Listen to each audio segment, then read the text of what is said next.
Hola a todos, ¿cómo están? Estamos como ya día lunes en esta conversación, comenzando lunes 22 de marzo, ya desde ayer o del sábado en la madrugada, ya no me acuerdo ya qué fecha, y para mí estamos todavía en 2019, porque ya son 2 años perdidos por esta pandemia. Estamos comenzando un nuevo programa de conversación de los días lunes. Hoy día tenemos un invitado muy especial, que es el presidente de la Colmer, acá en la región de Valparaíso, el doctor Ignacio de la Torre. Doctor, ¿cómo está? Hola, ¿qué tal? Bien, un poco cansado, un tanto preocupado, pero yo afortunadamente y mi familia bien de salud, así que eso siempre hay que agradecerlo. Muchas gracias, doctor, por aceptar esta invitación. Vamos a comenzar y vamos a saludar nuestro panel de siempre. Le presento a Constanza Márquez, de Quilpué, Connie. Hola, buenas noches, mucho gusto, ¿cómo están todos? Muy bien, ¿y tú? Bienvenido, Ignacio, por este ratito valioso para ti, pero importante para nosotros. Muy bien. También saludamos a Estela Maris, desde Concón. Hola chicos, ¿cómo están? Doctor, agradecida de haber aceptado la invitación. Soy una fiel seguidora tuya. Bueno, mis amigas se atienden todas con usted. María José Muñoz, Lenca Franuli, todas estaban contentas, me decían, el doctor es maravilloso, y yo sigo su carrera, así que súper contenta de que esté acá con nosotros y que haya aceptado la invitación. Muchas gracias, Estela. Y mi querido David Suazo, desde Viña del Mar. David. ¿Cómo están? Muy contento Muy, de estar acá. Saludos se a te, las chiquillas. se te escucha bajito, amigo. Ahí sí. Ahí sí. Saludos a las chiquillas y por supuesto a Ignacio. Gracias también por aceptar la invitación y compartir con nosotros. A todos quienes nos ven en Evolutiva TV. Muchas gracias, chiquillos. Y Nico Guzmán, lo estamos perdiendo de a poco, Nicolás Guzmán. Doctor, antes de comenzar, creo que todos los que estamos acá y las personas que nos están viendo, estamos muy preocupados por lo que está sucediendo. Se está diciendo que viene una segunda ola ya no sé qué epíteto utilizar de este virus, pero queremos saber qué, queremos saber algo de qué está pasando acá en la quinta región, como ustedes lo ven como presidente del Colegio Médico. Bueno, yo creo que estamos viviendo la peor pandemia de nuestra historia y probablemente de la cual tengamos un registro tan minucioso como el actual. Es difícil hablar de olas porque en la curva epidémica, cuando se hablan de estas segundas olas, habitualmente tienes que la pandemia se controla en un periodo y luego vuelven los casos. Y si nos centramos en nuestra región, en nuestro mejor momento llegamos a tener 700 casos activos, que fue finales de noviembre, pero nunca llegamos a cero en la región. Y desde noviembre empezaron a aumentar los casos, lamentablemente por decisiones humanas. No es que el virus se haya vuelto mala onda de repente y buena onda antes, sino que nosotros hemos tomado medidas como sociedad, algunas desde el nivel individual, otras desde el nivel territorial, hablemos de comunal, barrios, otras desde el nivel de ciertos gremios y otras ya a nivel poblacional, país. Y dentro de esas medidas hay un conjunto de medidas que nosotros atribuimos que son responsables de lo que estamos viendo hoy, que es que tenemos la mayor cifra de casos activos en la región que hayamos tenido registro, con la mayor cantidad de casos activos en Valparaíso, en Viña y en la gran mayoría de las comunas, y con un número de fallecidos que a mí me da cierto escozor nombrarlo, porque remite a números, a algo que está absolutamente alejado de los números como es la vida humana. Pero para tratar de representarlo, es prácticamente el estadio Sausalito lleno de gente en 2 días consecutivos, y que toda esa gente ya no está con nosotros. Esa es la magnitud. Todas las personas que llenaron ese estadio al día siguiente no están. Y no están para siempre, no están de una forma muy triste y solidaria. No hay un rito fúnebre como el que conocemos. No hay una familia despidiendo al muerto. No hay una familia acompañando a los viudos o a la viuda por el simple hecho de que hay un protocolo COVID que amerita guardar distancias, evitar los abrazos, evitar la cercanía física en nuestra especie, que somos seres sociales, que necesitamos el contacto físico tan importante. Es realmente una situación compleja, y si los números pueden dar cuenta de algo, contarte que hace un mes atrás había 1.900 casos en la región. Ese era el informe epidemiológico 95, 1.914 casos. Y al día de ayer se informan 4.636. Es más que el doble en un mes. Un aumento del orden de entre el 20 y el 30% de casos semanales es lo que hemos estado viendo. Las unidades críticas llenas, lo que significa que cuando una persona sufre un accidente de auto, cuando una persona se quema, le puede explotar un balón de gas, o en un incendio, o un niño se cae a una piscina y se ahoga y lo trasladan a un servicio de urgencia, los equipos que lo van a recibir no solo tienen que tratar de salvarle la vida, sino que además tienen que tratar de encontrar una cama donde puedan darle la atención necesaria. Mucho se ha dicho de la famosa cama crítica. Yo tengo que decir que son equipos críticos. La cama es un mueble, puede ser reemplazado. Hay un ventilador, ya vimos que pueden ser reemplazados por modelos realizados acá en Chile, por modelos mecanizados, cosas más simples, menos complejas. Hay bombas de infusión, tú las puedes reemplazar por jeringas. Pero hay algo que es irreemplazable, y ese es el equipo humano. Es el equipo detrás de estos PITs de alta capacidad, alta formación, una capacidad humana tremenda, en la cual hay técnicos paramédicos, enfermeras, kinesiólogos, médicos, que tienen un alto nivel de especialidad, un entrenamiento muy avanzado para marcar la diferencia entre pacientes que están muy graves y que cuando tú haces las cosas de forma correcta pueden salvarse. Ese es un poco el panorama al que nos estamos enfrentando, un panorama que desgasta. Es un panorama donde cuando la muerte alcanza a uno de estos pacientes, lo alcanza rodeado de técnicos paramédicos y en la vorágine de esta unidad de cuidado intensivo, lejos de la familia.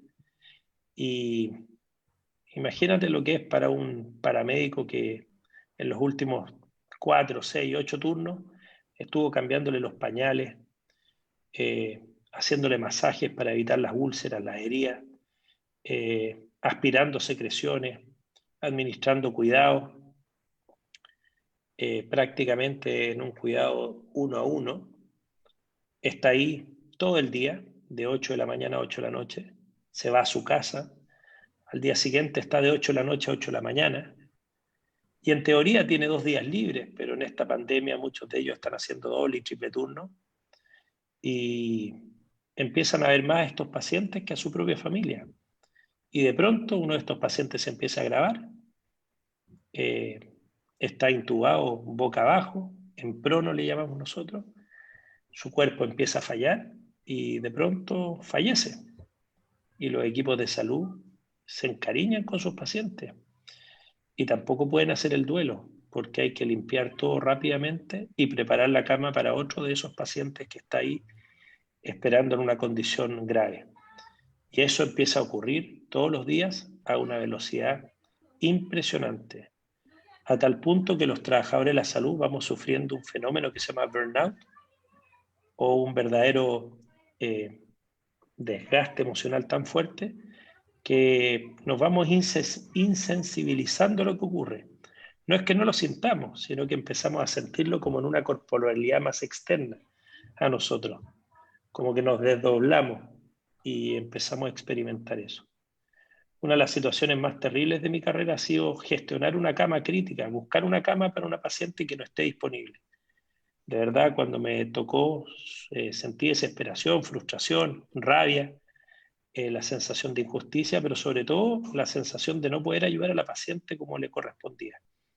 En mi caso era una paciente embarazada que tenía una complicación grave de salud y necesitaba un lugar donde pudiera nacer su hijo, que como era prematuro necesitábamos unas camas iguales que las que acabamos de hablar, pero para bebés que pesan 500 gramos. Y no podíamos conseguir una cama desde el Van Buren. Este es tremendo. Pero eso hoy día está ocurriendo de manera casi tan frecuente y tan cotidiana que lo hemos normalizado. No es normal que en una semana mueran 104 personas por coronavirus. Es un verdadero choque entre dos buses, ahí tal vez en la avenida Argentina con Santos Osa, y que todos los que venían adentro del bus fallecieron, de ambos buses, una tragedia. Bueno, eso pasó en la última semana en nuestra región.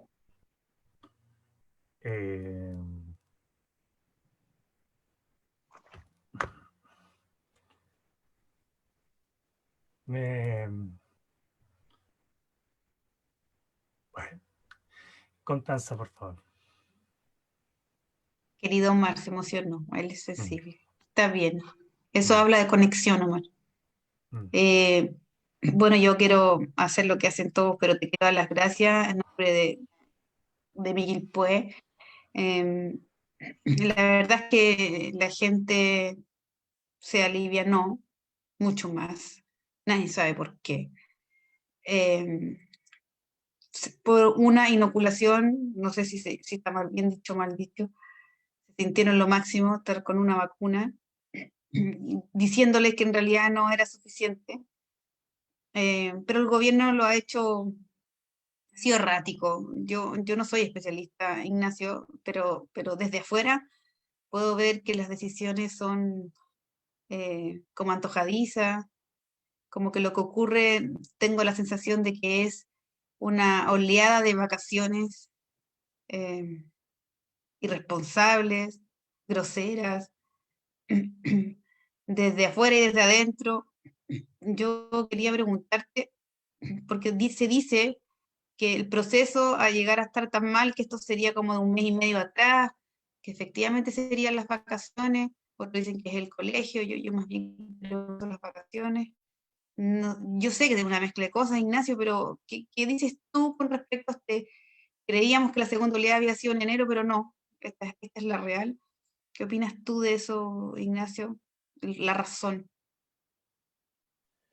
Bueno, mira, para responder a tu pregunta, yo, sin extenderme mucho, quisiera decir que el comportamiento humano, desde mi perspectiva al menos, obedece a 3 grandes fuerzas habitualmente.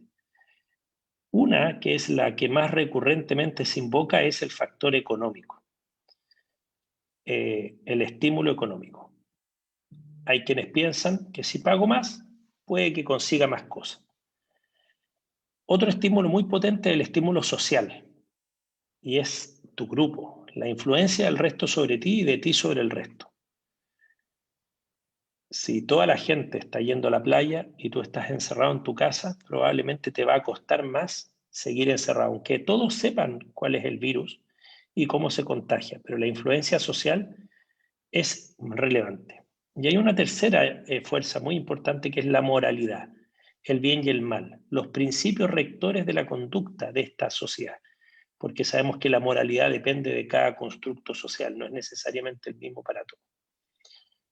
Cuando tú, en unos años más, nosotros nos dediquemos a estudiar lo que aquí pasó, creo que va a haber un grupo de tomadores de decisiones que van a tener que responder por las decisiones que tomaron. Va a haber un grupo de personas que dijeron o omitieron decir cosas y van a tener que responder de acuerdo a el contexto en el que estaban. Y cada una de las personas responde diariamente en torno a lo que sucede. Dicho eso, nosotros desde el 27 o 28 de diciembre empezamos a alertar que el permiso de vacaciones era una mala idea. Y acá quiero ser súper claro. El permiso de vacaciones es una entelequia. El permiso de vacaciones no es responsable de nada porque es un permiso, no es una persona. Sin embargo, porque así en algún momento lo planteó el ministro, y él tiene razón, el permiso de vacaciones por sí mismo no era un problema. Hubo gente que fue a vacacionar al extranjero, volvió y no se contagió. Por lo tanto, es muy importante entender qué nos pasó a nosotros con el permiso de vacaciones, que en nuestro país y en nuestra región, este permiso se asocia de manera categórica a un aumento de los casos activos. Y el primer elemento básico es que todos somos chilenos. Y nosotros sabemos, y voy a usar un ejemplo futbolístico, que cuando estamos en las eliminatorias del Mundial y debutamos en el primer partido y ganamos 3-0, ya estamos comprando las entradas para el Mundial. Es el primer partido de la eliminatoria. Son más de 20, pero nosotros ya estamos comprando las entradas al Mundial. Primer partido. Y cuando perdemos el otro, ahora 3-0 de vuelta, estamos vendiendo las entradas y somos los peores del mundo. Tenemos de pronto una inmediatez, yo así me siento también como parte de nuestro pensar, que le cuesta un poco ver el mediano y el largo plazo. Entonces, planteando que la salud mental de los chilenos era prioritaria sobre las medidas sanitarias, se defendió un permiso que a lo menos se advertía que iba a generar una masiva movilización y éxodo de gente desde la región metropolitana hacia regiones. ¿Qué regiones? La cuarta, la quinta, la octava, la décima, etc. Ese permiso efectivamente empezó a regir el 4 de enero y sigue vigente. Y nosotros fuimos una de las regiones más afectadas. ¿Y qué pasó? Es lo mismo recibir 50.000 o 100.000 turistas en Viña del Mar que recibir 20 o 30.000 en el Quisco. No es lo mismo. ¿Por qué no es lo mismo? Porque el Quisco no tiene hospitales. Porque el hospital base del Quisco es el hospital de San Antonio, que no tiene camas UCI. Porque el número de trabajadores de salud por habitantes en el Quisco es menor que el que tenemos en Viña del Mar. Porque Viña del Mar tiene una infraestructura hotelera, tiene cierta infraestructura turística que permite, sin lugar a dudas, que las personas ocupen esta comuna que tiene un sello turístico en particular, aglomerándose menos que en otras. ¿Y qué empezamos a ver? Empezamos a ver ya la primera semana de enero imágenes de playas de la provincia de San Antonio, del litoral de los Poetas, saturadas de gente. Alcaldes planteando que no tenían herramientas para controlar esta cantidad de gente, que no tenían herramientas sanitarias, que no tenían forma de testear, que no tenían forma de mantener la distancia. ¿Y cuál era el ánimo del turista? Después de un año muy duro, evadirse. No mascarilla, poca mascarilla, restaurante, juegos, mecánicos, playa, aunque estuviera llena, tratar de distraerse, si eso es normal. Y el punto es que todas esas eran conductas de riesgo. Estas personas tal vez, si se hubieran quedado en Santiago, habría sido más probable que hubieran cumplido las conductas preventivas, el autocuidado. Pero cuando estás de vacaciones y pagaste una cabañita, tienes un estímulo económico a pasarla bien, no a quedarte encerrado en la cabaña. Cuando todos los turistas que están ahí están saliendo a la playa, tienes un estímulo social a pasarla bien. Y acá viene el problema con la, entre comillas, moralidad, el bien y el mal. Cuando todo esto ocurre en un contexto comunicacional, donde te advierten que lo peor ya pasó y que los números ahora avalan estas decisiones y que puedes entonces hacer el fondéate en tu casa o puedes hacer el verano seguro, entonces tú tuerces un poco la realidad hacia tu conveniencia y dices, no debe estar tan mala la cosa si es que la autoridad nos da permiso. Vamos a ir igual. Aprovechemos antes que nos encierren de nuevo. Y esta es una conducta de riesgo. Por lo tanto, yo no tengo ninguna duda que esta conducta de riesgo, que fue el permiso de vacaciones, afectó negativamente el manejo de la pandemia, acompañada, porque esto es importante, del cambio que le hicieron al plan paso a paso, que terminó transformando la fase 2 en algo más parecido a la fase 4 que lo que era. Y en ese sentido, la fase 2 ya desde diciembre permitía que funcionaran el casino, el mall, las multitiendas, los restaurantes y los bares, los cines, los gimnasios, los colegios. Todas actividades que tienen un elemento común, aglomeran personas aumentando el riesgo de contagio. De todas esas actividades, la única que desde el punto de vista social creo que tendríamos que haber defendido a brazo partido y tendría que haber sido la primera en estar abierta y la última en cerrar, eran los colegios. ¿Por qué? Por el gran desarrollo, por el ambiente seguro y la nutrición cognitiva, afectiva, emocional, la contención que le dan a los niños, niñas y adolescentes. Y sin embargo, nosotros, como sociedad, privilegiamos tener un casino, un lugar dedicado enteramente al vicio, al juego, a la apuesta. Privilegiamos tener abiertos los malls, el epicentro del consumo. Privilegiamos tener abiertos los cines, recreación. El arte está muy bien, pero es recreación. Y mantuvimos cerrados los colegios. Y lamentablemente cuando llegó marzo, que era el momento por calendario de abrir los colegios, ya nos encontrábamos en una situación epidemiológica compleja, donde habíamos pasado de 1.900 casos a 2.800 casos. Ese aumento en prácticamente 2 semanas nos significaba ya en nuestra región no una bandera roja, sino una bandera morada de alerta. Y sin embargo, nosotros, desobedeciendo todas las recomendaciones, queríamos tener resultados distintos, pero seguimos haciendo lo mismo. Yo no fue una vez la que pedí en medios de prensa, por escrito, en las reuniones del Comité COVID, a través de la presidenta del Colegio Médico de Chile, le pedimos al ministro, le imploramos al ministro varias veces que reconsideraran el permiso de vacaciones. ¿Qué planteábamos nosotros si no estábamos contra todo? Planteábamos autorizarlo para comunas que estuvieran en fase 3 y no en fase 2. Pero claro, eso dejaba fuera Viña, Valparaíso y a varias más.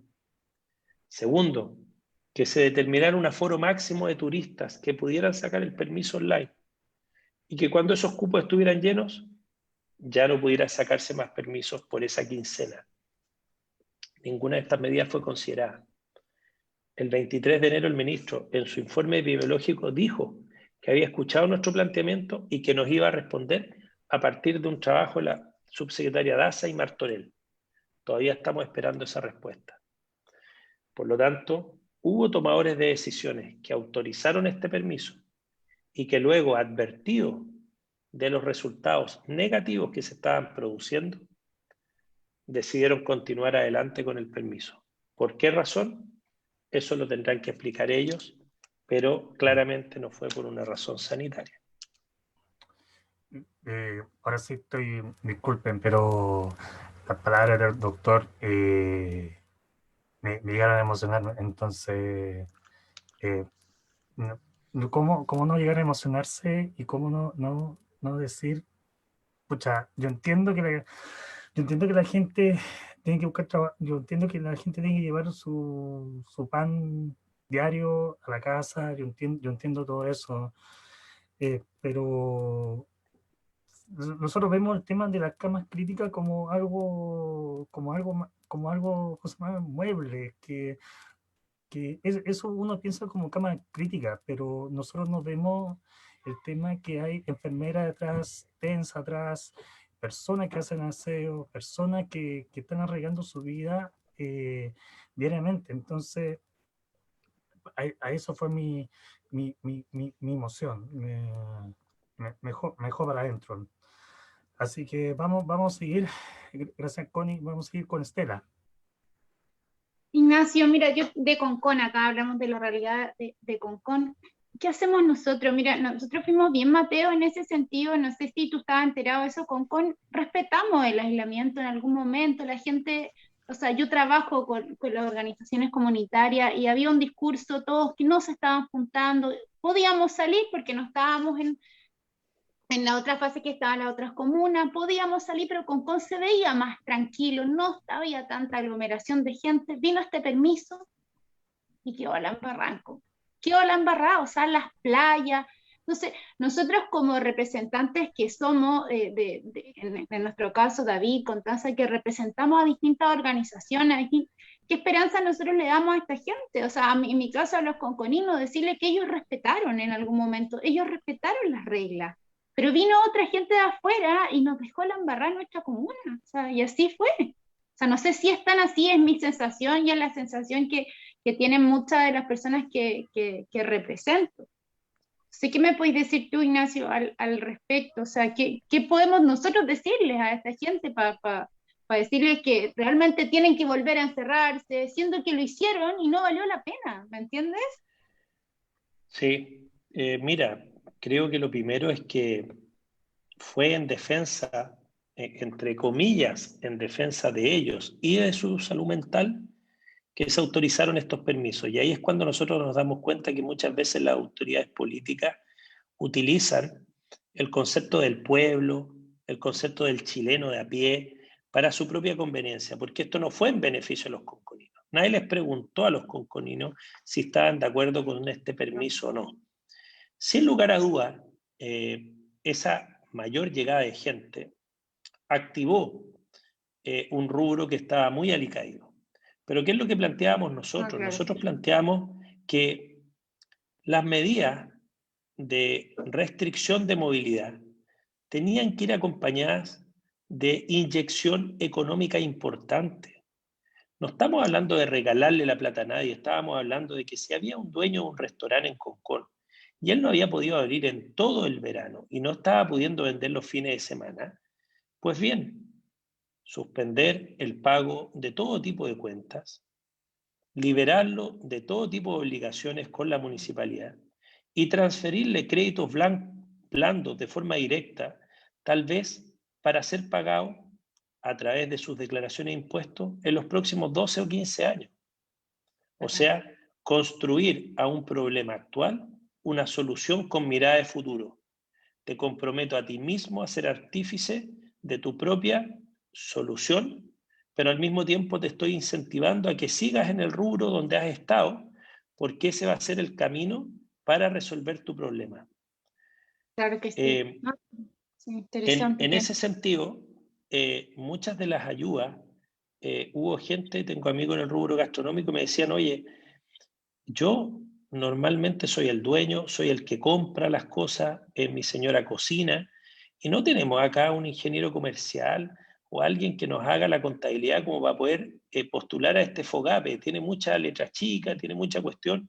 Pucha, ¿no habrá algo más directo? Y fíjate que una de las cosas que planteamos es que acá hay que eliminar o reducir la burocracia, volver a confiar entre las personas, porque las sociedades que confían son las que se desarrollan.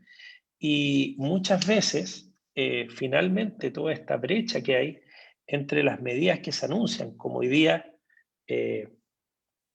anunciando, ¿no es cierto?, que las ferias libres tenían delivery, un subsecretario de Economía, si no me falla la memoria.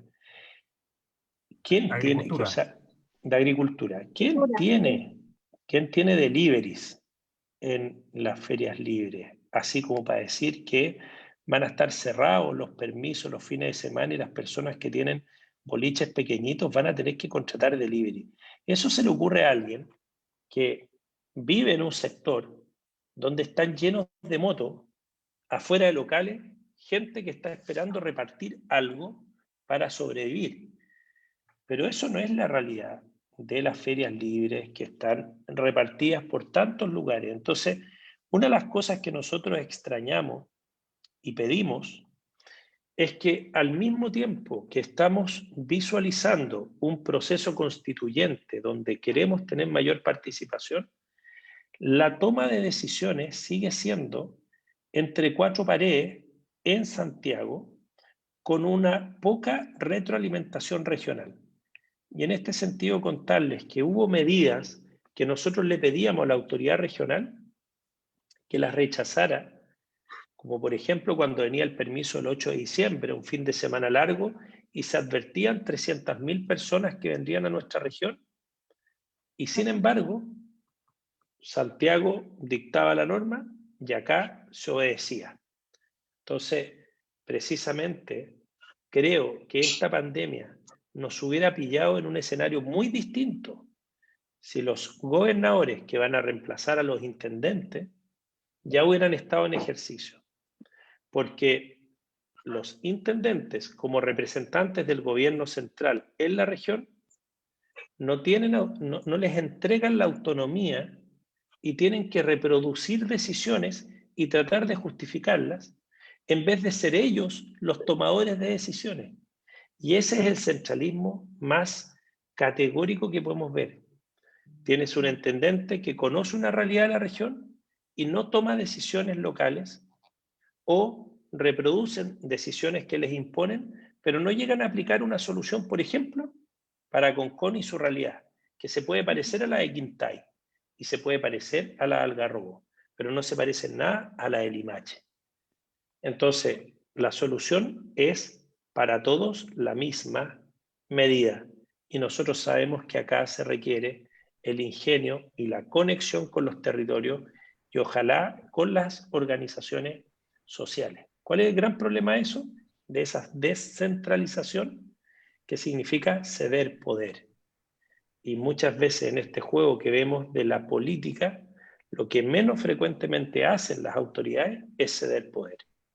Si yo le doy la oportunidad a los barrios de autogestionarse y les digo, necesito que tengamos una cuarentena, pero ustedes definan qué boliches del barrio pueden y cuáles no funcionar. Estas son las reglas del juego. Díganme cómo las van a utilizar para el mejor desempeño de su comunidad que ustedes conocen mejor que yo. No llegamos a eso. Simplemente viene alguien y decidió que Concón estaba en fase 3, Viña en fase 2, Valparaíso en fase 1. ¿Y qué pasó? ¿Qué sabía cualquier conconino que iba a pasar? Que los fines de semana Concón tenía permiso para hacer sábado y domingo restaurantes abiertos y hacia dónde iba a ir toda la gente del Gran Valparaíso.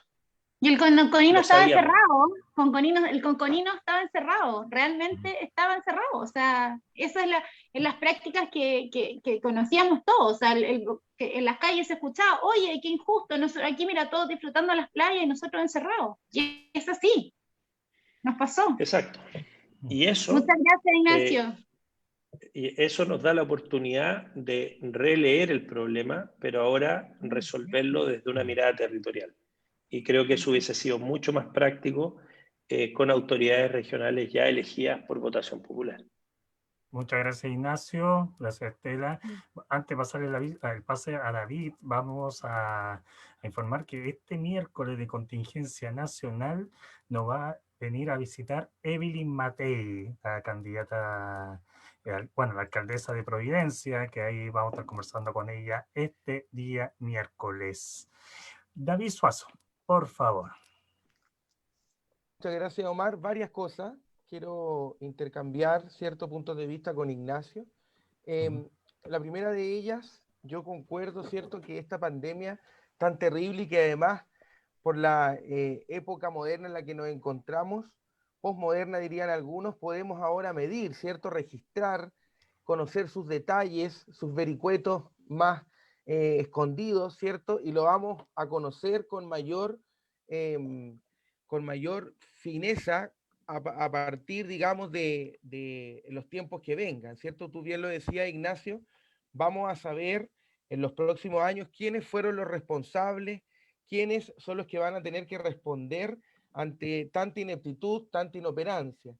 La verdad es que yo coincido contigo en que aquí no se trata, ¿cierto?, de entelequias, de conceptos, de instituciones, de un papel, un documento que tiene la culpa de algo, sino aquí hay una autoridad política que ha tomado decisiones erráticas durante mucho tiempo y que hoy día esas decisiones erráticas nos tienen en este escenario, ¿cierto?, nacional, regional, local, dantesco. Lo que tú relatabas a todos, ¿cierto?, nos conmociona porque vemos además la entrega, vemos además el sufrimiento y muchas veces las condiciones paupérrimas en las que trabajan los funcionarios de la salud pública.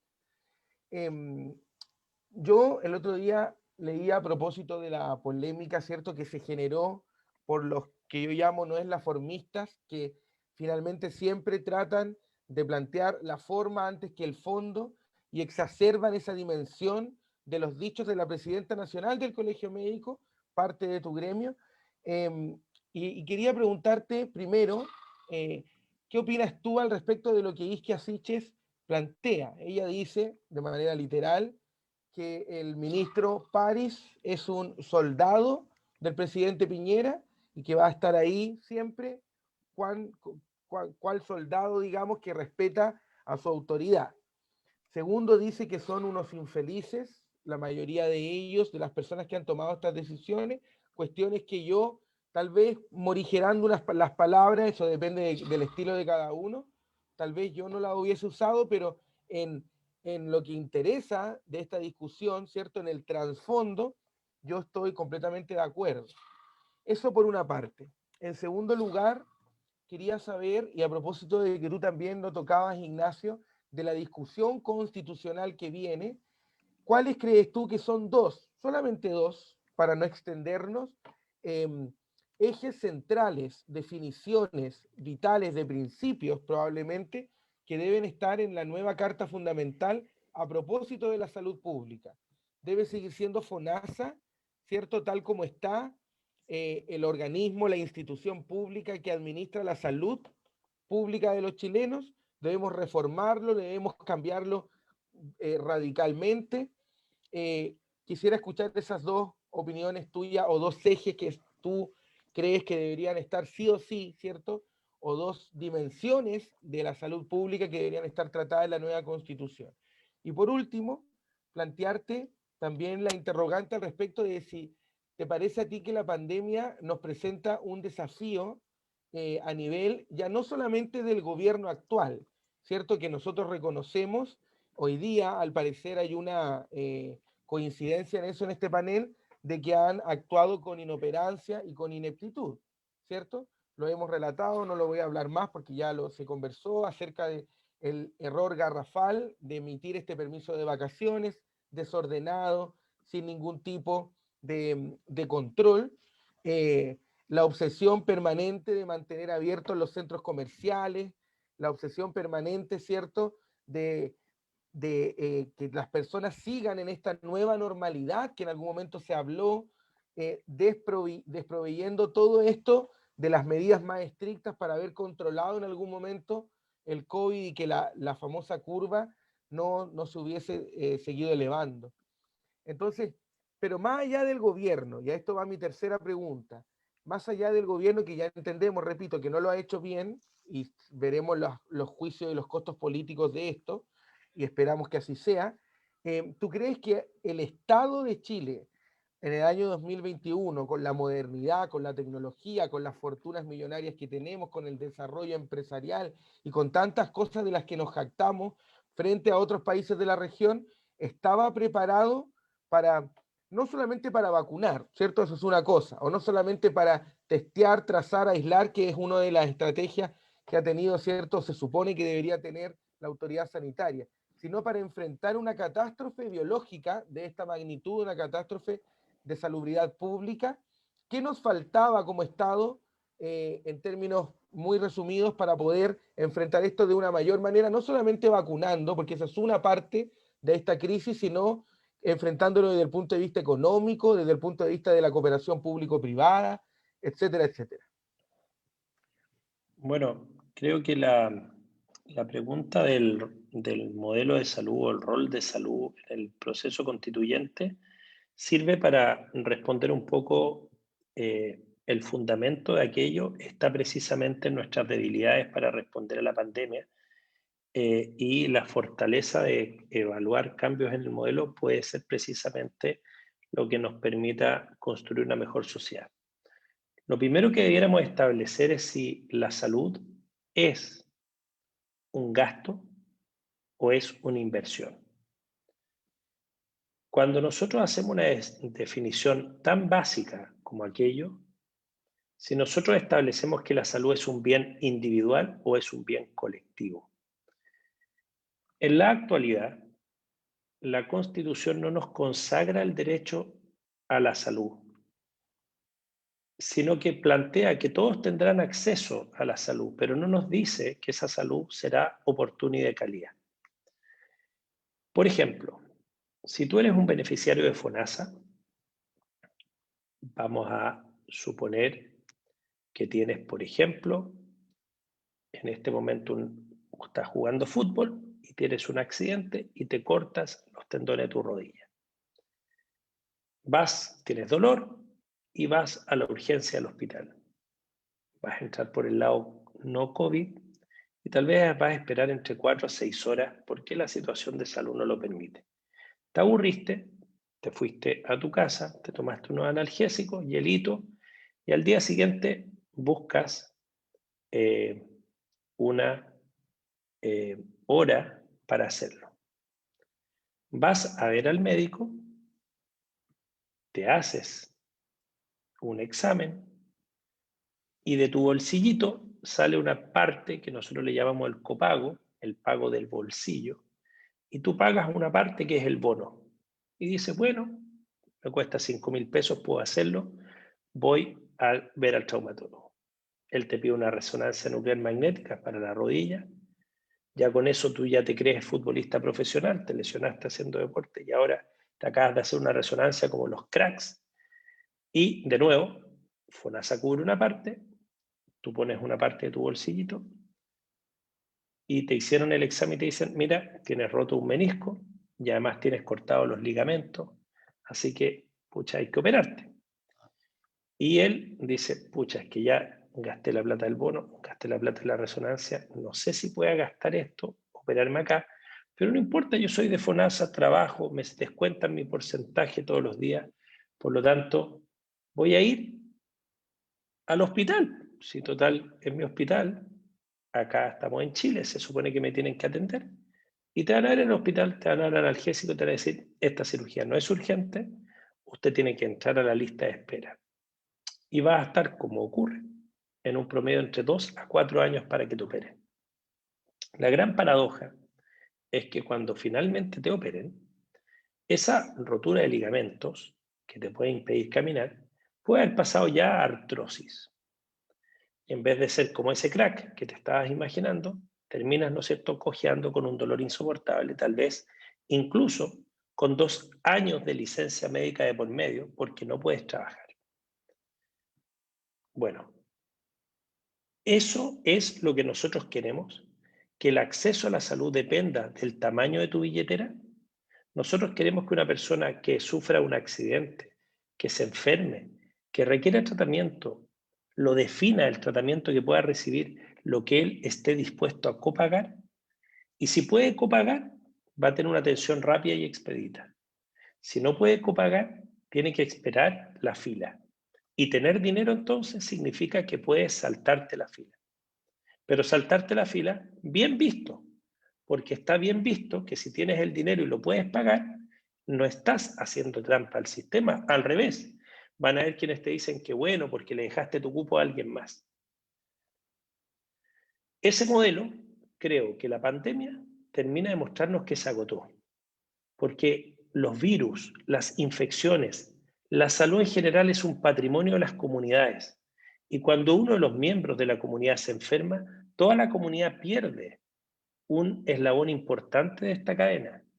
Y cuando una persona es chofer de micro y tiene una hernia en la columna, pero no puede ir a atenderse porque si no trabaja, no corta, no gana, porque parte de su sueldo es variable y la licencia solo le va a cubrir el fijo, y el fijo es el mínimo, hay algo que no está funcionando bien.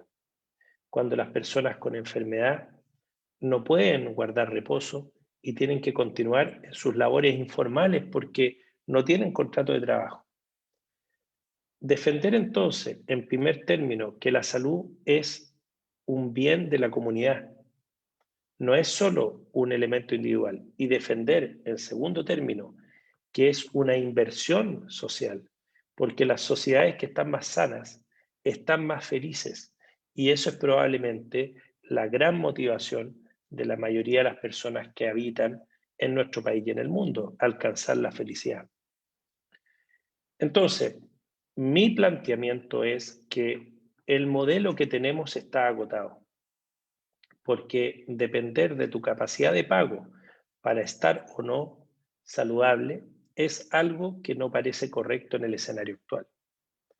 Pero no es menos cierto que la salud no es solo la ausencia de enfermedad y que ser pobre, vivir en una condición de hacinamiento, con una mala condición, por ejemplo, de higiene ambiental, sin alcantarillado, sin agua potable, con mala seguridad, es en un ambiente contaminado, en una zona de sacrificio, con escasez hídrica, son factores que determinan enfermedad. ¿Y cuál es el modelo tradicional que hemos llevado años, por lo menos 50 años haciendo? Hospitales más grandes, CEFAM más modernos, pero no resolvemos el origen. El sueldo mínimo, la distancia y la segregación urbana que hace que las personas con menos recursos vivan más alejadas de los centros urbanos, más alejadas entonces de todos los beneficios de vivir en ciudad, tengan que desplazarse más tiempo para ir y volver de su trabajo, por lo tanto duermen menos, por lo mismo se estresan más, con una alimentación desfavorable que aumenta el riesgo de obesidad y sobrepeso en los sectores más vulnerables, por la escasez de recursos para destinar a una alimentación más saludable que es más cara. Si tú estableces entonces que la salud es un elemento de bienestar para toda la población y la ciudadanía, el modelo actual no sirve. Y ojo, que cuando tú defines en la Constitución esto, luego tienes que crear un modelo que permita implementarlo. ¿Y qué es lo que el Colegio Médico decía? Un seguro universal de salud, que a través de la recaudación del 7% de todos los trabajadores se financia un primer piso para todos. Y las personas que puedan y quieran pueden ir a un segundo nivel. ¿Pero qué permite eso? Más recursos para atender a la gran mayoría de la población. Eso es lo que tiene que ver con constituyente. En relación a los dichos de la presidenta, yo creo que ella ha señalado en distintos medios y varias personas han querido plantear por qué dijo lo que dijo, si lo dijo con convicción o no. Yo, que me ha tocado relacionarme con ella hace más de un año, creo que utilizó la comunicación que estimó conveniente para el espacio en el que ella estaba y para tocar el tema que ella estaba resolviendo. Yo tal vez lo hubiera hecho distinto, pero yo no soy el presidente del Colegio Médico de Chile y tampoco estuve en ese podcast en ese momento. Lo que sí puedo decir es que me parece que efectivamente es muy desgastante, porque yo también lo siento así, participar de reuniones con la autoridad para tratar de resolver problemas que son de la ciudadanía y escuchar respuestas que para nosotros como médicos nos dejan demasiado estáticos. Nosotros como médicos estamos acostumbrados a tratar de resolver los problemas de la gente. Genuinamente, ese es el giro de la medicina, o a eso aspira la medicina. Por lo tanto, cuando hay un problema, lo detectamos, queremos corregirlo. No nos sirven las soluciones parche y tratamos de ir a la raíz del asunto. Y cuando alguien nos dice que va a hacer las cosas de una manera y las hacen de otra, o cuando todos los esfuerzos están puestos en ir en defensa de la ciudadanía, contener la infección, y se abren malls, se habilitan los gimnasios, se habilitan los casinos, empieza a ocurrir una disonancia interna que hace cada vez más frustrante participar de esos espacios. Yo he estado en esa situación, pero mi exposición mediática es mucho menor. Por lo tanto, también ocurre que el hecho de tener siempre una cámara prendida sobre tus hombros puede hacer que de pronto tus palabras tengan mucha más amplificación. Pero sin lugar a dudas, yo creo que si me hubiera correspondido a mí comunicar aquello, tal vez hubiese usado otros adjetivos. Tal vez sí habría dicho que considero que el gobierno es responsable, como lo dije antes, de muchos de los eventos que están ocurriendo y que va a llegar un momento donde los van a poder analizar con calma, porque en este momento en la contingencia no sé exactamente cuál sería el mejor adjetivo calificativo para los tomadores de decisiones. Eso es más o menos en torno a lo que plantea la presidenta y lo que me preguntabas tú. No sé, Omar, si pudiera hacerle Sí, una pequeña, sí, pero muy, sí, muy cortito, porque sé que está muy cansado, cortito. Ignacio. Sí. ¿Por qué uno siente, yo soy profesional de la educación y estudié hace 15 años, ¿por qué la interdisciplina cuando uno estudia, uno conjuga la psicología social, la psicología infantil, en mi caso que soy educadora de párvulo, la antropología, y por qué cuando uno estudia todo baja también? Y cuando uno ve que se toman decisiones, que no está la interdisciplina, lo que yo extraño, es tan simple, es tan básico como cuando uno habla de psicología social, cómo se comportan las masas. Este país tiene mucha historia con respecto a la reacción de las masas. ¿Por qué crees tú que ocurre, más allá de la desconexión evidente, por qué gobierno tras otro, porque no es de un gobierno, ocurre que se trabajan como con 2 o 3 disciplinas y punto? Siento que deberían haber mínimo 5 o 6. ¿Qué ves tú como profesional en eso? Porque yo creo que falta mucho ahí. Yo creo que primero porque hay un clasismo intelectual muy fuerte en el establishment político. Hay ciertas carreras que pueden ocupar ciertos espacios. Hace mucho tiempo que no tenemos un presidente de la República que sea profesor, pero hace mucho rato que tenemos ingenieros comerciales como ministros de educación. ¿Y qué pasaría si un profesor fuera ministro de Hacienda? ¿Qué plantearía el establishment político? Cae todo, se derrumba. Como Eh, lleno de paradigma, entonces. Bueno, creo que ese es un paradigma y es un paradigma que viene de un elemento muy básico y es la endogamia de la clase dirigencial y política chilena. Dirigencial y gerencial. Hay estudios que demuestran que los gerentes de las empresas más importantes de Chile vienen de un grupo absolutamente reducido de colegios y aún más reducido de universidades. Yo entiendo que en una sociedad donde la confianza es escasa y poco se hace por cultivarla, si tú eres un tomador de decisiones y necesitas formar tu equipo, lo vas a buscar en tu círculo más íntimo. Y lejos de intentar descentralizar decisiones y generar equipos de trabajo para enfrentar una tarea, vas a rodearte de las personas que conoces y confías.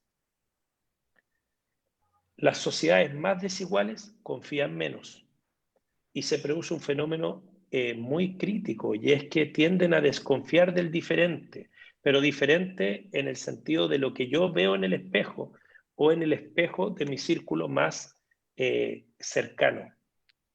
Entonces, si todos los gerentes de las empresas vienen de un grupo de 10 o 12 colegios de Santiago y luego se reducen a 2 o 3 universidades y carreras dentro de esas universidades, ¿cuántos sociólogos son gerentes generales de una empresa? ¿Cuántos antropólogos sociales? ¿Cuántos cientistas políticos? Profesores de historia. Yo les voy a contar una anécdota muy chiquitita. Mi abuelo falleció, era profesor de castellano. Y cuando nosotros nos portábamos bien y éramos chicos, después de almorzar con él nos invitaba a tomar el té con mi abuela a un local que estaba en la calle Valparaíso, el Alster. Para un niño ir a comer a un salón de té era un acontecimiento, y ir con el abuelo era algo espectacular. Nos teníamos que peinar, yo siempre fui medio chascón, había que ponerse una ropa bonita, y íbamos con ellos y nos bajábamos habitualmente en la Plaza Sucre y caminábamos hasta prácticamente el otro extremo de la calle Valparaíso. En ese recorrido, de las cosas que más recuerdo es que mi abuelo debe haber caminado 10 o 20 metros y se encontraba con un alumno. Mi abuelo era una persona que usaba boina, se vestía siempre de terno, incluso los domingos, y tenía el pelo muy cano, muy blanco, era fácilmente reconocible. Y de lo que yo recuerdo era el cariño y el respeto que profesaban por él sus alumnos y el reconocimiento social que había en torno a su labor como profesor. Y era muy difícil caminar y mi abuela iba perdiendo la paciencia en la medida que iban pasando los minutos, porque esta caminata, que pasó rápido, podía tomar 20 minutos, de repente tomaba 1 hora y media. Y muchas veces ocurrió que aquel alumno, exalumno que se encontraba con mi abuelo me decía, ¿tú eres su nieto? Sí, mira, aprenda, tu abuelo es un gran hombre, tu abuelo fue mi profesor, me enseñó, y me contaban alguna anécdota. Nosotros hemos perdido mucho al dejar de reconocer la labor tremenda de un valor incalculable que tiene la pedagogía, el profesor, especialmente el de educación básica. Al dejar de reconocerla como sociedad y al permitir que este clasismo intelectual proliferara, cuando yo estaba en el colegio ahora, aquella persona que tenía destreza en matemática tenía que ser ingeniero. El que tenía destreza en lenguaje tenía que ser abogado. El que tenía destreza biológica tenía que ser médico. Pero recuerdo muy pocas veces en las que mis propios profesores nos dijeran el enorme valor para una sociedad que tiene ser profesor. Y veo muchas veces en los diálogos que me ha tocado participar con profesores que no gozan del respeto y del reconocimiento social, que no solo, y acabamos de enganchar con lo que decía antes, tiene que ver con el factor económico, cuánto les pago, sino que tiene que ver con un reconocimiento social, el prestigio detrás de esa labor y también con un concepto moral. ¿Dónde está el bien? ¿Dónde está el mal?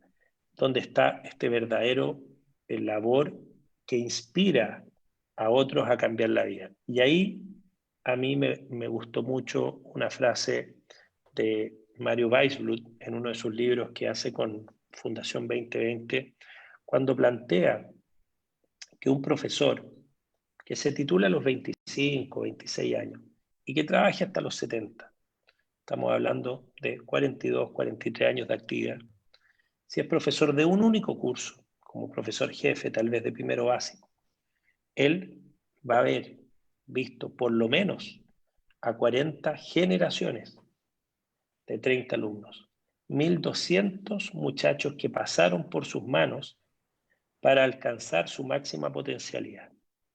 Si ese es un buen profesor, esos 1.200 seres humanos probablemente van a ser eslabones mucho más fuertes en esta cadena de trabajo colaborativo. Van a haber alcanzado tal vez su potencialidad un poquito más gracias a él. Si por el contrario, los profesores que están ahí no están inspirados, no están contentos, no están felices, no tienen las herramientas que necesitan, es un daño irreparable a las próximas generaciones de nuestro país. Y mientras no recuperemos aquello y mientras no entendamos que para un niño caminar con su abuelo y ver el reconocimiento tal vez fue una inspiración para eventualmente dedicarse a lo mismo, e intentar cambiar desde tu espacio la vida de otros para mejor, es muy difícil que nuestro país se desarrolle, porque no hay país desarrollado que no haya invertido primero en educación y desarrollo escolar.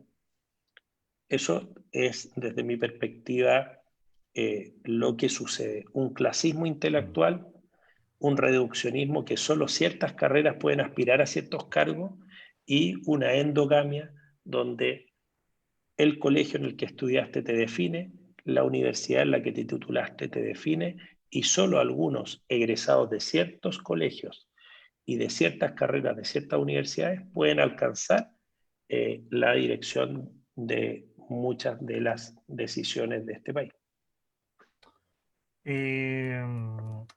Ignacio, yo te quiero llevar un poco, que también me uno a una pregunta que hizo David. En el tema, ustedes como colegio médico de acá de la región de Valparaíso, la relación que han tenido ustedes con la gobernación, con la intendencia, y en especial todos estos cambios que han habido por haber, y que han afectado de una salida de un Ceremi, después de la llegada de un Ceremi, que hubo unas peleas entre medio. Y quiero saber cuál ha sido la relación directamente que ustedes como colegio médico han tenido con el intendente en este año de pandemia. Bueno, lo primero es que el intendente nos invitó a participar en una mesa COVID regional, cuando otras regiones, ni siquiera la metropolitana, la tenían. El intendente, junto con el Ceremi, que en ese momento era Francisco Álvarez, nos incorporó a nosotros, al Colegio de Enfermeras y a otros actores regionales, para tratar de vislumbrar lo que venía. Nosotros hemos participado regularmente, después esta mesa se institucionalizó, el Ministerio del Interior la fundó en todas las regiones, y nosotros hemos seguido participando siempre. El intendente ha tenido siempre una relación muy cordial hacia nosotros, permitiéndonos participar de manera activa. Lo que para nosotros ha sido una dificultad es que muchas de las medidas que se terminan implementando no se originan en la región. Y el intendente y muchas veces el Ceremi, recordemos que ya hemos tenido 5 Ceremi, estuvo Francisco Álvarez, después estuvo Jaime Yamet, después estuvo Francisco de nuevo, después estuvo Emilio del Solar, estuvo George Hübner, y ahí ya tenemos los 5. Y nombro a Emilio porque hizo un esfuerzo adicional, estuvo un mes iniciando el proceso de vacunación. Pero todos ellos, y acá es donde viene el problema, son funcionarios de gobierno de confianza del presidente. Por lo tanto, ¿qué tantos grados de libertad tienes para poder modificar conductas? Por ejemplo, el permiso de vacaciones. Yo estoy seguro que en algún momento, con las gráficas que teníamos, logramos transmitirle al intendente y al Ceremi nuestra gran preocupación. E incluso le pedimos que transmitiera al nivel central la problemática que se nos estaba viniendo. Y el resultado de aquello fue, por ejemplo, la subsecretaria Daza inaugurando una unidad de testeo móvil, celebrando las actividades en el Reloj de Flores, me acuerdo, junto con la alcaldesa Viña, el alcalde de Valparaíso. Estaban todos muy contentos de que el permiso de vacaciones se activara. Yo los quisiera ver igualmente contentos si visitan las unidades críticas de los hospitales de la región. No lo estaría.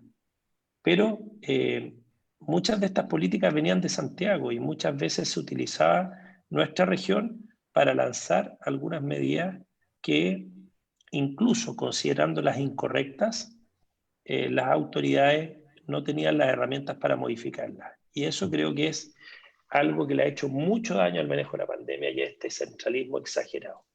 ¿Qué autoridad le puede decir que no al presidente Piñera y decirle, ¿sabe qué, presidente? Esta medida de su permiso de vacaciones no nos parece, no la vamos a llevar adelante, y la región se declara en rebeldía, no la vamos a llevar? ¿Qué habría pasado con las autoridades políticas frente a esa situación? Por lo tanto, la gran diferencia es que nosotros actuamos principalmente, por lo menos creyendo, siempre creemos que así lo hacemos, en defensa de los intereses de nuestros pacientes, que son finalmente la ciudadanía. Y las autoridades políticas tienen que actuar para transmitir políticas centralistas en el territorio. Es distinto lo que inspira cada uno de los trabajos, y es distinto entonces lo que cada uno puede o no puede hacer. Omar, Bueno, muy David, cortito, ¿me permite? cortito. Sí, Sí, sí, solamente para cerrar, una opinión muy sintética de Ignacio, no puedo no preguntárselo, además también en el chat, en el video del programa, algunas personas, mi amiga Patricia, que le mando saludos, y todos quienes escriben en el programa, también lo querían preguntar. Aquí habemos 3 candidatos, las chiquillas son candidatas a concejales en Quilpué y Concón, yo soy candidato a concejal de Viña, Ignacio, y tenemos un proceso eleccionario histórico, masivo, que no vale la pena seguir describiendo.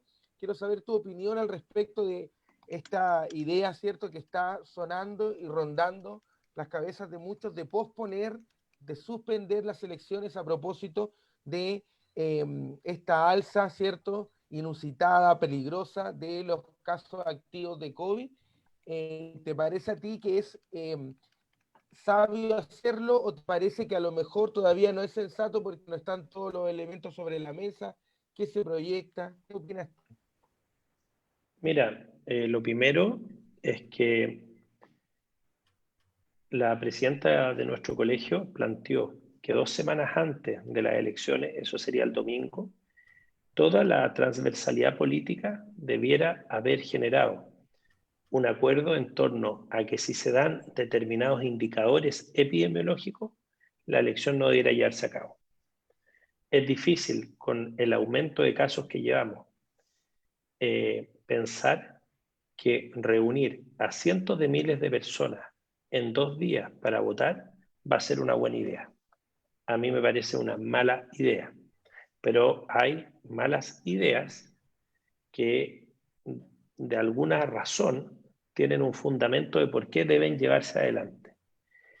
De cara a una ciudadanía que desconfía, el establecer criterios objetivos de una comisión técnica, que no tiene por qué ser de representantes políticos, sino que una comisión técnica de expertos que han estado involucrados en el manejo del COVID, si ellos plantean que la elección no debe realizarse, creo que la ciudadanía entiende que lo que está detrás de eso no es la calculadora política que tanto nos molesta, sino que es tratar de defender la salud de la ciudadanía. En lo personal, veo un aumento demasiado permanente de casos en los últimos mes y medio, y es muy difícil que las medidas que se iniciaron este sábado puedan impactar positivamente antes del domingo que viene.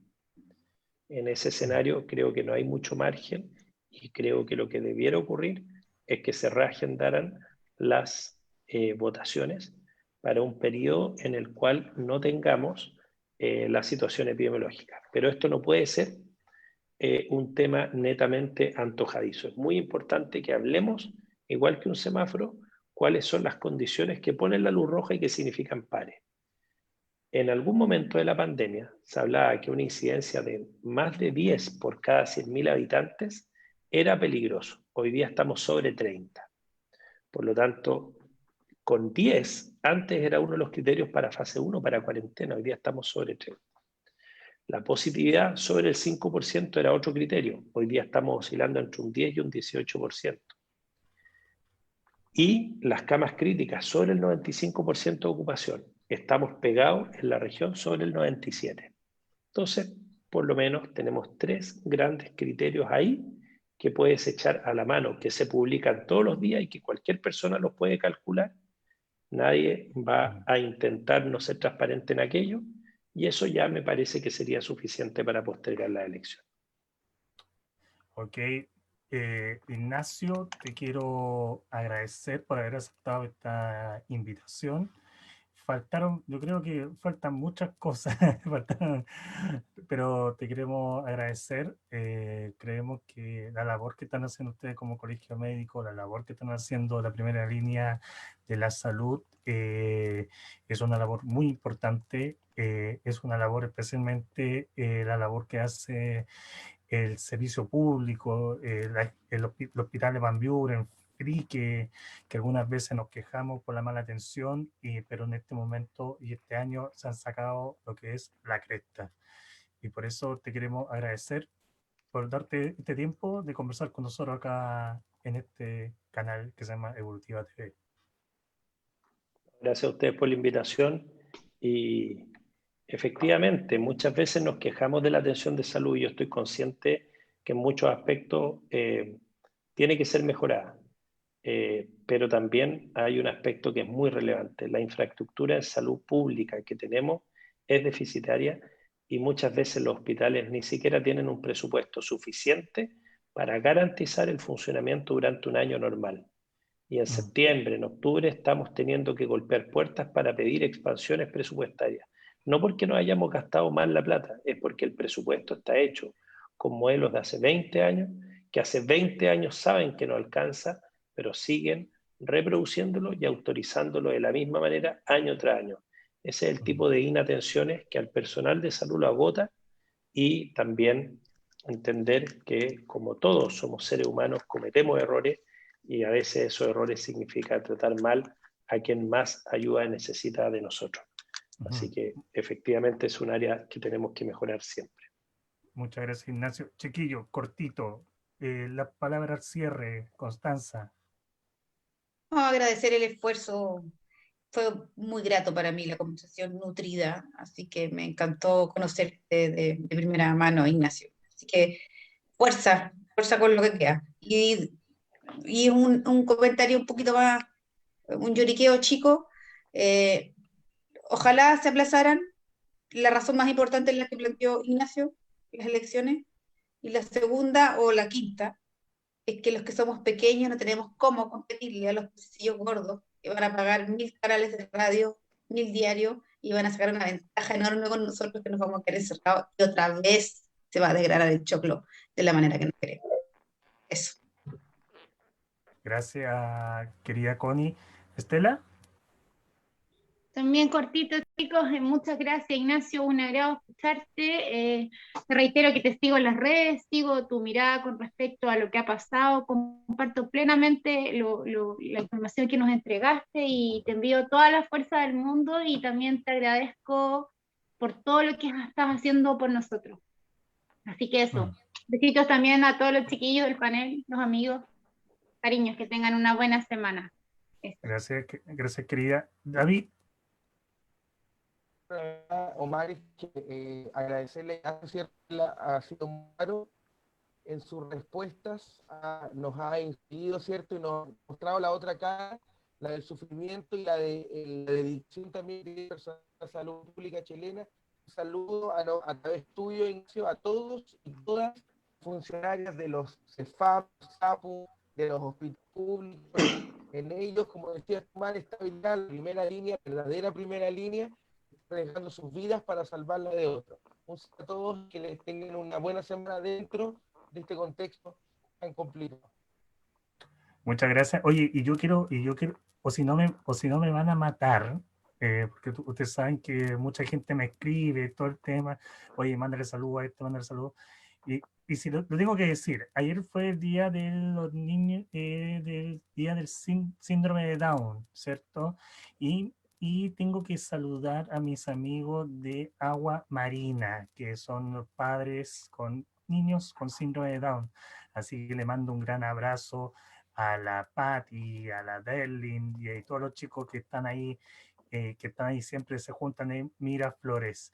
Así que eso, gracias Ignacio, gracias Connie, gracias Estela, y David se nos fue. Ya, chao, chao.